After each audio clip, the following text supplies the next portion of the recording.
I was asking all these questions like, how do I have a career and actually, you know, keep this thing moving? You know, how do I take care of my kids and be a present mom who isn't like neglecting my kids for my career? And then, by the way, how do I have a marriage? And so I was asking all these questions and realizing that no one's really got the answers and that we're all asking the same questions. And I think people that have the answer, like some, I don't know, I just always think there's some extreme person that's like, how you do it is. And like that answer is usually like, well, you're probably a train wreck. Like, because if you just set it up and everything's perfect, it's like, I don't know what I'm doing. I mean, it's like I try to get home. I mean, I have 2 daughters. And it's like I try to be home as much as possible, and then I get really guilted out about working. And then it's funny because my husband was like, you know, the answer is like both of us can't not work. Like that's not, no one does that.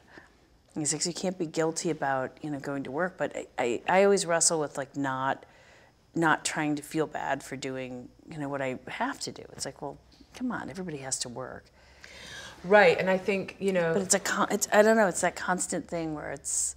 Do you always feel like one is suffering? Because I do. Yes. I always feel like somebody's getting neglected. Yes. Generally me. Yeah, always me, and then it's like, why can't I stay up till 2 in the morning and like organize that box of photos? It's always like some dumb thing that somebody else seems to have like super organized. I'm like, yeah, I've got weird boxes in my office from like 87 that I'm like, I'm gonna get on it. Like I'm worried that I'm gonna teach my kids bad habits, you know, because every time Christmas comes, we write down who gave them what. And they're like, why are you writing that list? I'm like, so we can send people thank you cards, because that's polite and that's good manners. Do I ever send the cards? Probably not. No.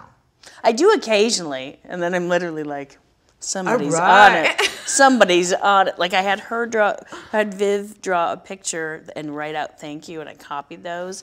And I'm gonna hang on to that moment for about the next 10 years of my life. Is Viv your 4-year-old? She's my 4-year-old. And it was like that. Handmade cards. That's a really good idea. You had her do one and then you Xeroxed it. Yeah, just like Xeroxed it, but I'll probably never do that again. Oh no, that's a good tip. I had like a weird window where I was like, look at me, look at what I'm doing. I'm creative. Yeah, I have all this time and crafts. It's like, no, or she'll be 30 and I'll still be sending out that same card for her. I've developed as an artist. Just to shame her.